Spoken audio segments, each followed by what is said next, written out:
Hello, Reef DVMs coming at you here with the final video on the Little Red Barn.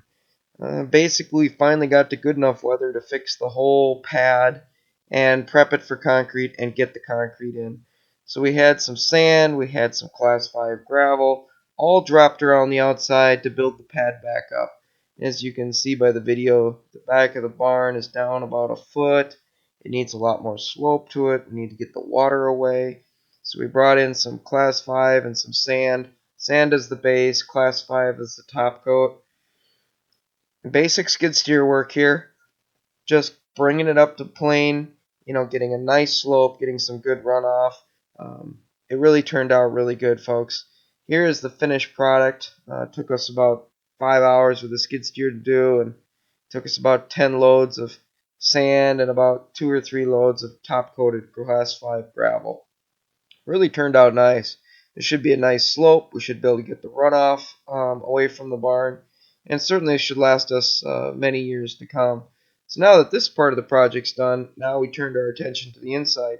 And since we were already, dropping off sand for the pad on the outside, we dropped off a whole bunch of sand in the inside and tried to level it out the best we could on day one. We come back on day two and we level it out even better with a laser level. That puts us in good situation to turn around and pour concrete. Now granted, I'm not going to show it in this video, but we spent a day and a half compacting the sand, using a pounder both on the edges manually and a rented one in the center. It just gets too boring to show, but basically what we did is, as you can see here, the right side of the barn has been leveled up. The left side of the barn here is not yet, so you can kind of see the difference.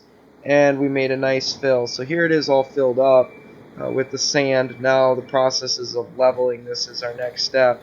Once we get this leveled and then compacted, then we're ready for concrete. I chose a real fine sand so this compacts very, very hard. Unfortunately sometimes you can get cheaper coarse sand, and this doesn't compact very well. So here we are with the second skid steer. This one's got a laser level on it, which is kind of nice. So we can basically get it as absolutely level as we can.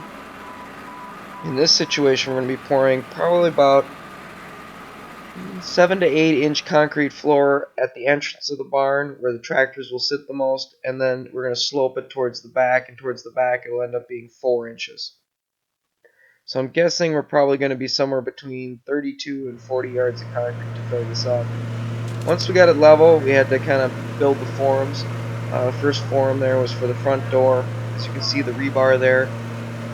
We decided to put rebar in about every 4 feet, so we made 4-foot squares in the barn, and that's going to give us the strength we need longevity-wise. So we got this 12-foot rebar we hauled in. We made our forms for the concrete up front so the door could close nicely. And then, of course, it's time to pour concrete. So this is what it looks like with the rebar in place. Pretty much like a 4x4 square. These all had to be tied together. I know some people don't do this, but we wanted to be anal and get it tied together. That way it can't move, and everything can work as a junction. Now granted, these are all laying on the sand, but as we poured the concrete, we actually picked these up, so they ended up a couple inches up into the concrete. But we pretty much got rebar everywhere we could, trying to give the concrete as much strength as we could. Local contractor here in Rush City, Minnesota, supplied the concrete, about 4 trucks worth. And unfortunately, there's no good way of doing this. They can reach in about 10-12 feet with a concrete truck, but beyond that, it was just bust your butt. Good old country work ethic. Pick up a wheelbarrow and wheel it to the other end of the barn. We found that putting down a little bit of plywood really helped keep that center wheel on some plywood. You could sure make it to the back of the barn a lot easier. Less work on the back. So we got our concrete, and we ran it all the way to the back of the barn. This happens to be the first pile. You gotta start somewhere, and then of course here's as we start going, and we did hand trawl this and float it the best we could as we dropped it. That way to save less work with the mechanical trawls. We did go and rent a mechanical trawl, at least at the beginning, because that was the easiest. The thing with that is it's just a noisy machine that spins around on the concrete floor. There's really no reason to continue to show you that. That just would have probably bored you even more. So we got everything done that we could by hand here, and we floated it. And, oh, there's the rented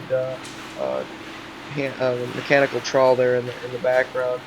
And then once we got that done, basically, we've let it sit about 24 hours, and then we cut lines in it.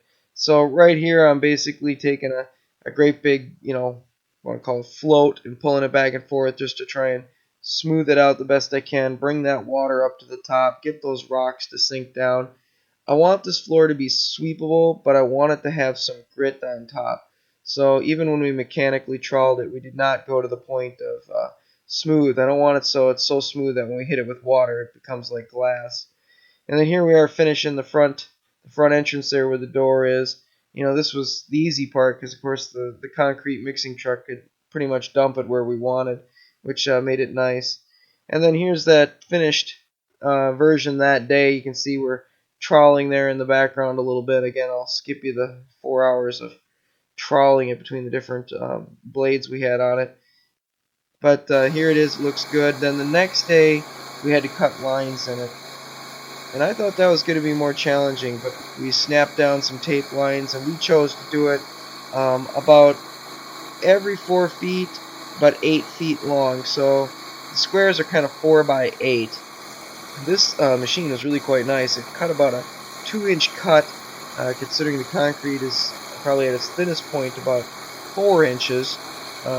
Should work pretty good. A little bit noisy, but still a very good tool to work with, and it made really, really straight lines, folks. This is one of these projects that took us months to do. We appreciate you following. There's, I think, 5 videos total now on this project.